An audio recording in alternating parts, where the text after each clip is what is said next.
it's a lie. We're seeing it. So what exactly are you telling yourself to try and convince yourself that you don't like this guy? Just like I can't get emotionally invested anymore. I just can't do it. I just can't do it. No. Hi beautiful people, welcome back. If it's your first time, my name is Talia Duane. This is DISBYDEM. Today I'm talking about Love After Divorce, episode 6. And we have an official, well, I'll say unofficial, official couple. So be sure to like, subscribe, hit that notification bell so you know when I post new videos. And let's just get into this, people. Because it is getting juicy, scary, exciting, and I feel the drama coming on.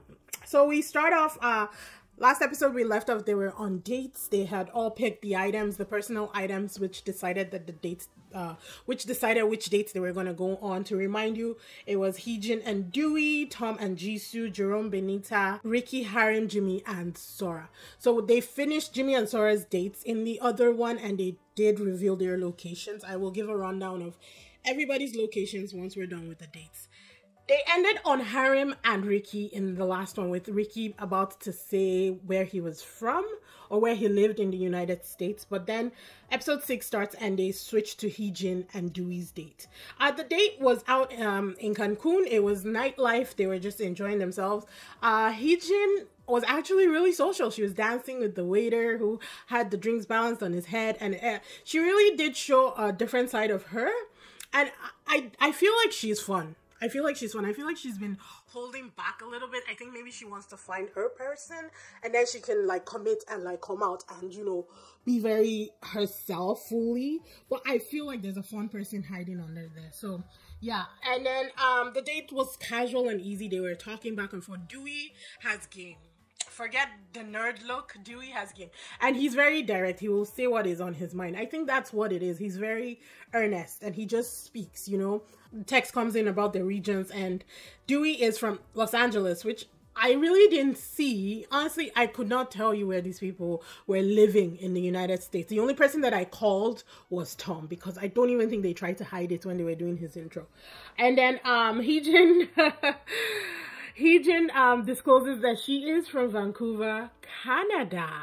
And Austin was the one who called it. Austin, one of the MCs, he was the one who said she has a Vancouver vibe about her.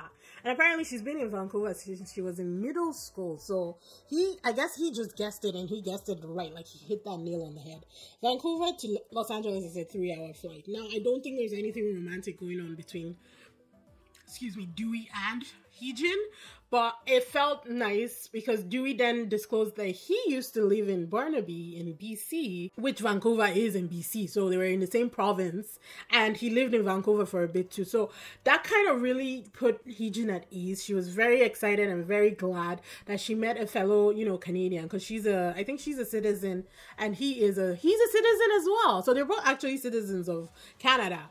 So she felt very relieved after that, and it kind of just flowed. I do think that it's strong friendship vibes between them and nothing else, because I think Dewey has his eyes still on Jisoo and Harem as a plan B. Like, not really a plan B, he's just checking out those two women as for now.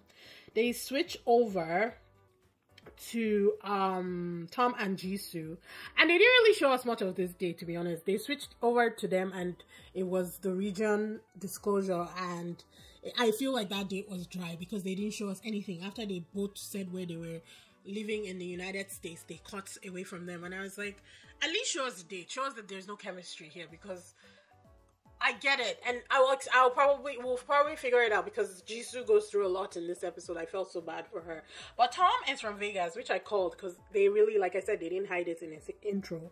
And Jisoo is from Los Angeles, so it's a 3-hour drive by car. Again, these people are not romantically interested in each other in any way, shape, or form. Don't know why I say that, but you know what? We're sticking to it.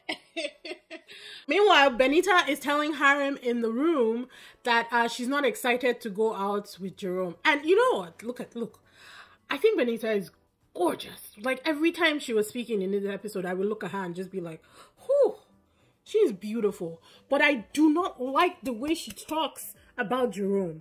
This man has feelings. Yes, you're trying to figure out who it is that you like in this house. You know he likes you. And I think she likes him. I just don't understand what the drawback is. My guess is that she's jealous. Honestly, I think she's jealous of his social nature. And maybe she just feels like he's too free with the women around him. And it's not like he's even free with them. He's just a very jovial guy. He's the life of the party. That's what it is. And I get it. Like, maybe he could turn it down a little bit and focus on her.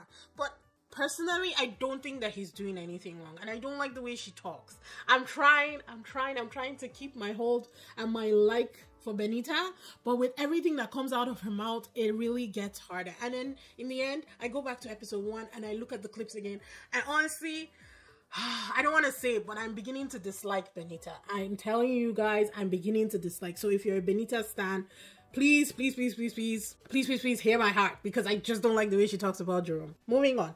She's telling Harim that she doesn't really want to go out with Jerome, while Jerome is confirming that he knew that the perfume was hers because he smelled it on her during their one-on-one date, their first ever date, which I guessed because I knew that he took his time and he opened it. He was not jovial with that tax. He was, in fact, he had his serious face on. I'm getting so passionate about this all of a sudden. Let's move on. It's gonna be a KK and Keenan situation all over again, and we're not going down that road, people. And if you know what I mean, you know what I mean. Okay, let's move on. So they take Jerome and BENITA, they show us their date and they go to the night market. I think they even made the comment that they send them to the night market because they both know how to speak Spanish. Their dates are honestly the best dates in the house. They laugh a lot, they play a lot. He gets her to engage. She is a different human being entirely whenever she's with him. So it begs the question, why does she consistently try to prove that she doesn't like him? That's what I'm trying to figure out now. And I'm not trying to force it. I'm not trying to force anybody to love anybody, you know. It would have been, if that was the case, I would have been down Ricky's throat to love Sora, you know. I'm not trying to do that, but give me a legitimate reason and then I can back you up. If you're flip-flopping, you're saying that, oh, he chose the perfume like in a casual nature, or he wasn't serious about his choices. It's a lie. We're seeing it. So what exactly are you telling yourself to try and convince yourself that you don't like this guy? Just moving on, back to the date. So she tells him about the friendship zone thing that he keeps creating, about the women in the house saying that he gives friendship, like friend zone vibes. She's actually truly direct and honest with him, and I appreciated that. Look, I like the girl. I just don't like how she talks about him sometimes. BENITA is straightforward. She's honest, she's direct, and she dresses like a queen. Like, her fashion is on point. So I like her. Like I said, I do like her. She also tells him that he needs to be direct with who he likes. Like, straight up walk up to this person and say, it is you that I choose, it is you that I want. So I think she was definitely trying to steer him in the right direction. I know she's complaining about his proactiveness and that he's not, you know, forward, and so people don't really know where his heart is. And 100% I backed her up with everything that she was saying during the dates. It's the things that she says after and outside the dates that I don't necessarily agree with. So you guys get me right. Like I said, I like her. I just don't like what she says about him behind his back, basically. He didn't say much. I thought that would have been a good choice for him, or a good chance for him to say, I was, because I knew the perfume was yours. So technically saying, you're done, you know? But he didn't say anything, and that was on him, you know? I think that maybe it's like he's still trying to figure out and navigate how to actually date, because he said it that it's easy for him to talk to women, but it's never easy for him to ask them out. So I feel like he's still trying to find himself since after the divorce, and it might be hard for him to separate the social from the romantic. I honestly think that is what is troubling, or his major problem at this point in time. The MCs are all screaming with me, because we were all screaming at the screen, like, say something, Jerome, tell her, you know. It's like, what do you want, and yeah, we all agreed at the same time. They ended up buying matching bracelets with the words dear and baby on it, which I thought was romantic, and he definitely likes her. Jerome is in love with this woman. I don't even think it's like, I think he is full on in love with her at this point. Location, I get they've both had this talk before, and location is very important to them. She got divorced because of long distance. It was a factor within her marriage, so she's not willing to do that anymore. And he also is not willing to do long distance at this point in time, because I think that his ex-wife is in Korea right now. She is gorgeous. She's popular. Gorgeous woman. Oh my god, she's beautiful. She kind of reminds me of Sora, like just like one of the comments on one of my other videos. That subscriber was absolutely 100% spot on. She reminds me of Sora, so I get why he might not be willing to go for Sora. You know, it works different ways for different people. And the day was fabulous. I think they have the best rapport. They revealed their regions where they stay. She stays in California, and he stays in Anaheim, California too. So it's perfect. As soon as they revealed, I can't even speak. I'm so passionate about this couple. As soon as they revealed their location, I was like, okay, what else are you gonna say, BENITA? What other excuse are you gonna bring up not to date this man? It's almost like you say, "Ooh, happiness is here." No, I'm gonna go here. I just, not my life, not my problem, not my life, not my problem. She did bring up the perfume choice thing though, questioning him, asking him, oh my god, I'm so, this couple gets me so riled. She brought up the perfume choice, asking if he knew it was her, and he told her, yes, I knew it was yours, because on the first date that we had, I smelled it. Baby. Said it, dropped it there. Then we switch back over to Ricky and Harem, and it's his turn to tell us where he lives. Remember, she lives in Seattle, and he lives in California, which is a 3-hour flight. He was already like depressed about it because he was like, oh, it's so far. But she was like, no, that's not far. It's a 3-hour flight. It's not that far. And the only reason a girl will say a 3-hour flight, that it's the same time zone, is if she likes this guy, because a 3-hour flight is a 3-hour flight. I dated long distance, and it was about a 3-hour flight. But by the end of the relationship, we had both lost weight. We were stressed out because our weekends were mostly spent commuting. It was a lot. It was a lot. Yeah, I would not do long distance relationship ever again. I told my husband that even when we started dating, we were long distance for about, I don't know, 6 months, maybe 3 to 6 months, maybe. I was like, yo, if we, anything longer than that, I'm not doing it. Let's just call it quits now, because I ain't interested in no long distance, you know. But she was okay with it. And on their way home, she grabbed his hand and held his hand all the way back. We have a couple people. And if you don't know, now you know. It's Ricky and Harem, and they are official, because by the time they got to the house, they were like, I only want to talk to you. And she's like, I'm down for you.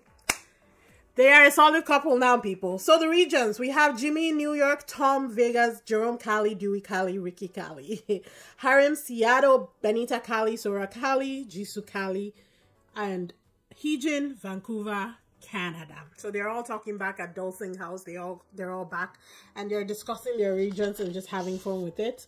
People decide to start breaking up. Tom takes BENITA out for a chat, and apparently, throughout the chat, all he was talking about was how he was going to talk to Harem the next day. And I'm like, Tom is like down for Harem. He is overboard for her. It reminds me of the Dongwoo and, oh my god, in the last, what am I trying to think of? If you guys know, you know. Singles Inferno. Dongwoo, and what was her name? That she ended up choosing the guy who makes tea, who we were all rooting for. I'll put names if I remember and pictures.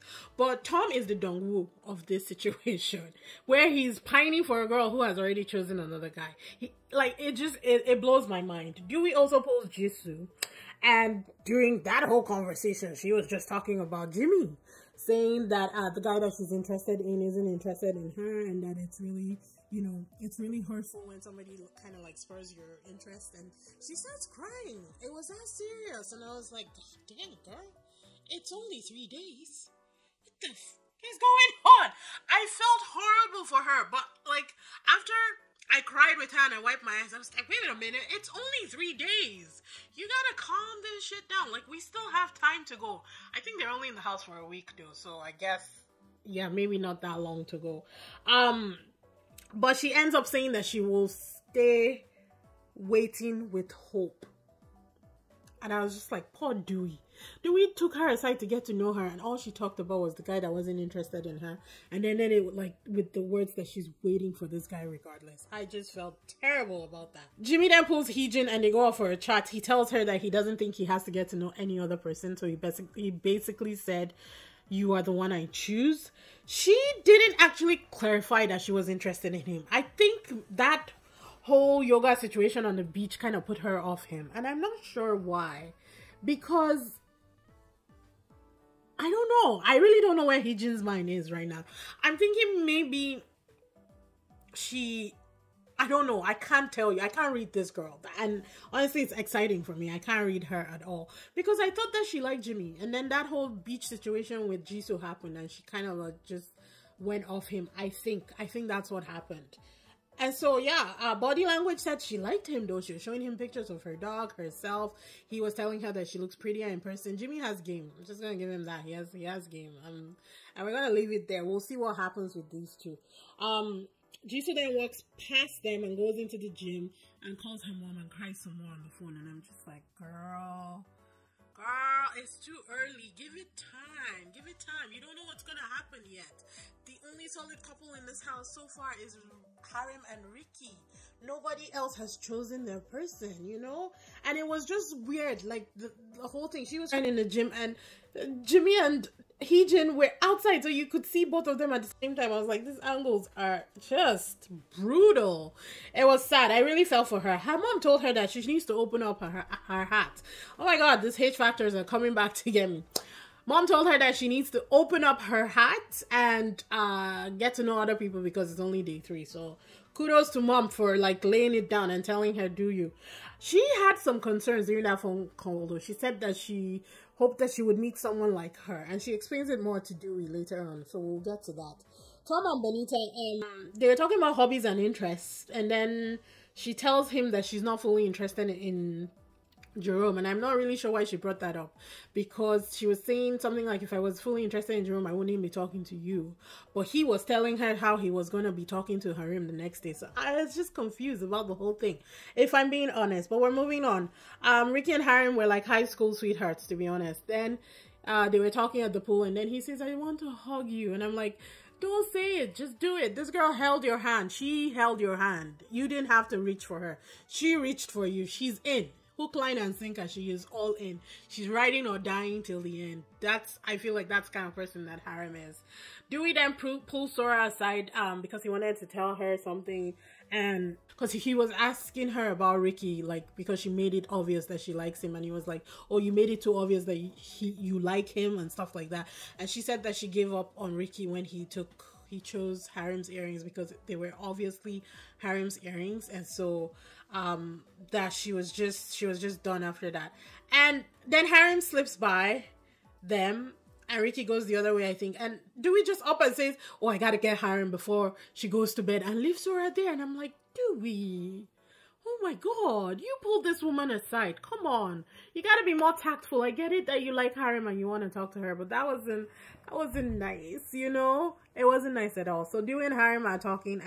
She tells him that they weren't getting anywhere. So Harem and Dewey now, she's telling him that they weren't getting anywhere, so she decided to chase other connections. But that's a bold-faced lie, because she liked him one day, then Ricky told her that he was still interested and she switched. So that was a bold-faced lie. This is why I'm not really sold on Harem yet. There's some things that she's been doing. You know, if it's Love Island, you can say she's been moving mad, is what it is. So I'm not fully sold on Harem, but if she likes it, I love it for her, you know? That's all I'm gonna say. And if you know black people, you know what that means. So he asked her what changed between her liking him and her not liking him anymore. And then she brought up that bloody night where she was sick and he offered to do something for her. And she said that he reacted weird. And I'm like, again with the lies, Harem, come on.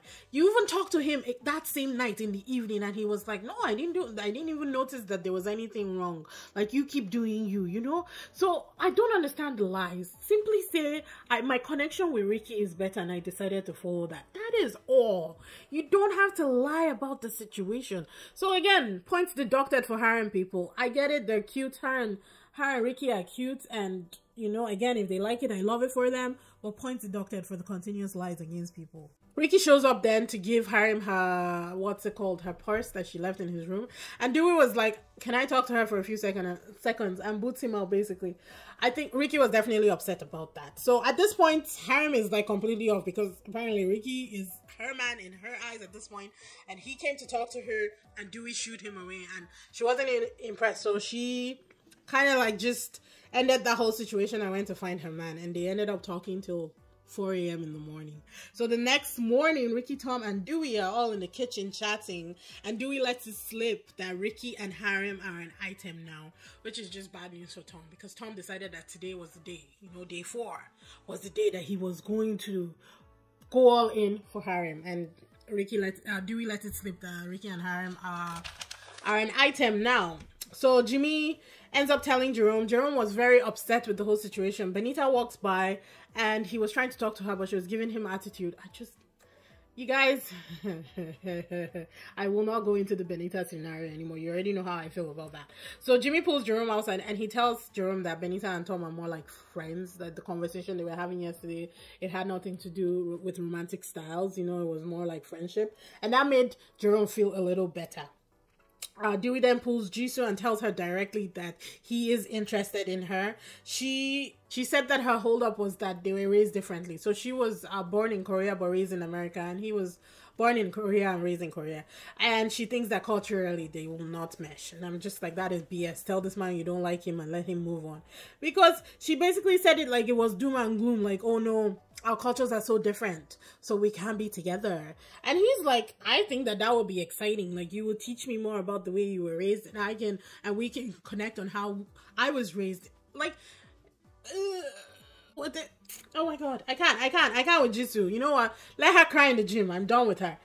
So right now, she was basically just shutting him down, if I'm being honest. And I don't think that anything is going to happen between them because she's not interested in him romantically. And people need to just come out and say, I really like you, but I don't like you romantically. It might be cruel-ish, but it's the best scenario. Because what else are you holding out for? You're not going to date this person. Why are you holding on one string? Again, why are they hanging meat? You know? What are we? Let's just move on. Jerome finally asked Benita directly on a date, and she said yes. But honestly, she didn't look too excited. And I'm just like, what the actual fuck? What the hell? I don't really know what her hang-up is, but we'll see, because that was the end of the episode. We get clips for the next episode, and they're going to reveal ages in the next episode, which is so exciting. Also, I went back, like I said, I went back to episode 1 because now I'm getting a feel for all the characters. I'm getting a feel for their voices too, so I can tell who's saying what and who's doing what. And there were too many scenes of Sora crying. It broke my heart, and I'm just like, I can't get emotionally invested anymore. I just can't do it. I just can't do it. No. The first picture that I like, the first clip that I recognized fully was Jerome and Benita. She was in the sombrero cap, and they went out on the beach, I think. So they do have another date. Then I thought it was Jimmy and Sora on the boat, but no, it was Tom.